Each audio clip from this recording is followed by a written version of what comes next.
Hi YouTube, it's Kathy and welcome to another weekly entertainment wrap-up. This is for January 29th through February 4th. And this week I finished reading 2 books, I listened to 2 podcasts, I watched 2 TV shows, and I finished listening to 1 book. The first book this week was Speak by Laurie Halse Anderson. I read this as part of my local book club and we'll be meeting next week, or I guess 2 weeks now. A week and 6 days. Whatever. This is a very short book about a girl who is in middle school, and when she gets to her first day of school, you know that everyone dislikes her, but you don't know why.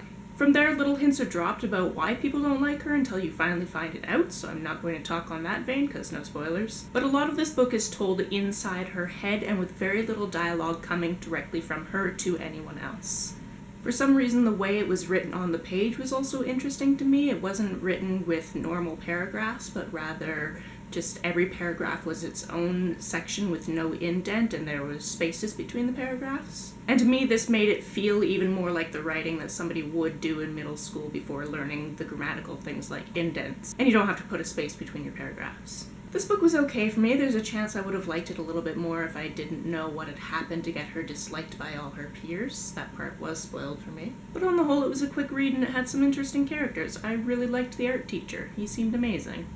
The second book I finished this week was The Little Paris Bookshop by Nina George. This book is about a man named Monsieur Perdu, and he owns a book barge in Paris. And due to circumstances of his life, he's basically not been living his life for the past 20 years.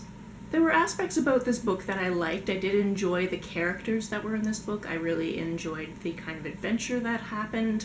On the other hand, I can't imagine myself wasting 20 years of my life not living.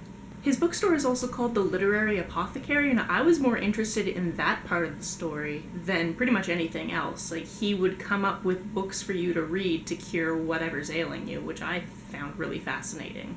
But I'm also a fan of a good adventure, so again, this book was fine. It wasn't anything super special for me, but it was a good read. This week in Grey's Anatomy, I went from Season 9, Episode 2 to Season 10, Episode 6, so just over a season again. And I realized that I was wrong. Netflix has up until Season 12, so I do not have to get it from the library. Also, the only spoiler that I know for the show is coming up during this season, so that's going to happen, and hopefully it will be okay, and hopefully I won't cry too much. This week I also watched 2 episodes of Deep Space Nine, Season 1, Episodes 8 and 9. We skipped Episode 7 because it seemed like a damsel in distress type of episode, and we're just not down with that. So often in the Star Trek franchise, the female characters are just seen as somebody who is going to get attacked because they're female characters, and we just do not want to watch those episodes.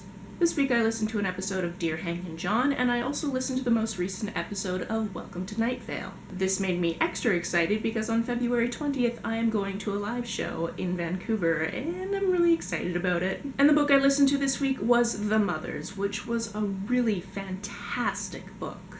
I had seen this book floating around YouTube, and I know I'd seen it many times before because the cover is beautiful. This book is loosely narrated by the Mothers, which is a group of older women who go to a certain church. But it's more so a few of the chapters open with observations from the Mothers. And then there are also characters within, but they're definitely not the main characters. This book mainly follows around Nadia Turner, who is 17 years old, and her mom has recently passed away, and she is having a fling, or maybe something more, with the pastor's son. I found this book incredibly engaging, and the audiobook version of it is also really engaging. Just the voice used when the narrator is speaking as the Mothers is different from the regular voice, which I just found awesome. And because everything in my life right now goes back to Grey's Anatomy, I found that when the narrator was speaking as the Mothers, it made me think of Loretta Devine, who I absolutely love from Grey's Anatomy. That's it for this week. If you've read, listened to, or watched any of these, let me know about them down in the comments below. On the way down to the comments, if you hit that like and subscribe button, that would be very nice of you. You can like and share this as you see fit, and I will see you next week. Bye!